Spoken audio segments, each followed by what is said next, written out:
Xo'sh, mana shu 25-ni misolda qo'lladik. Proporsiya qilsak 5 alfa teng 4 beta bo'ladi. Endi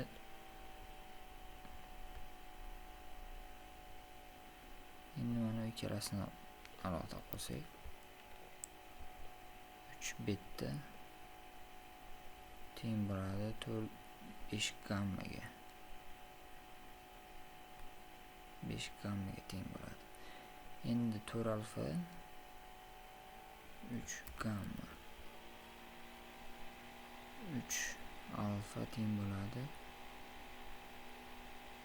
4 gammaga. Bu yerda yana bitta narsa bor. Alfa plyusdan beta plyusdan gamma teng bo'ladi 180 ga. Bitta hammasini alfa keltirib olsak, betani o'rniga ham bitta teng deymiz. 5 alfa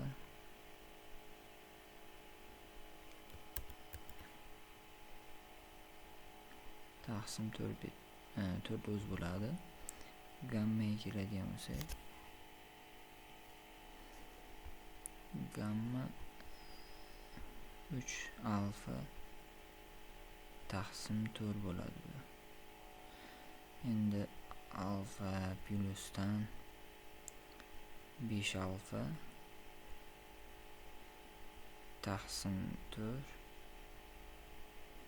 plyusdan 3 alfa teng 180. Endi monial mahrajiga bir tur ko'paytirib oladigan bo'lsak,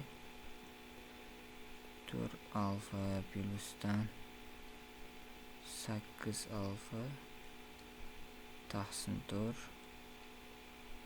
teng bo'ladi 180 ga. 12 alfa teng bo'ladi 180 ga 4 ko'paytiradigan bo'lsak, 4 kara 8 32 ikkisi 4 kara 4 3ni qo'shsak 720 alfa teng bo'ladi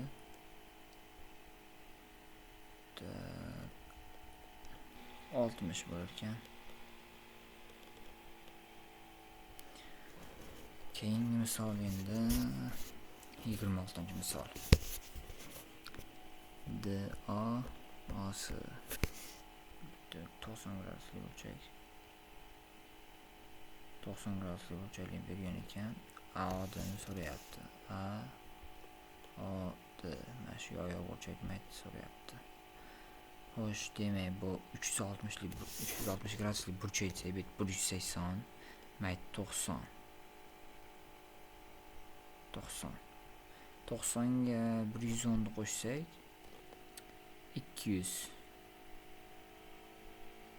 200 bo'ladigan bo'lsa, 160 ga teng bo'ladi-da.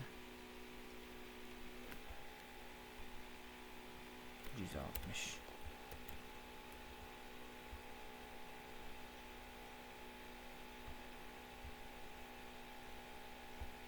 Xo'sh, bu misolda DAOSni 90 gradusli degan. 90 gradusli degan, bu x plyusdan 4, bu x minusdan 10. Xo'sh, yozadigan bo'lsak, x plyusdan 40 plyusdan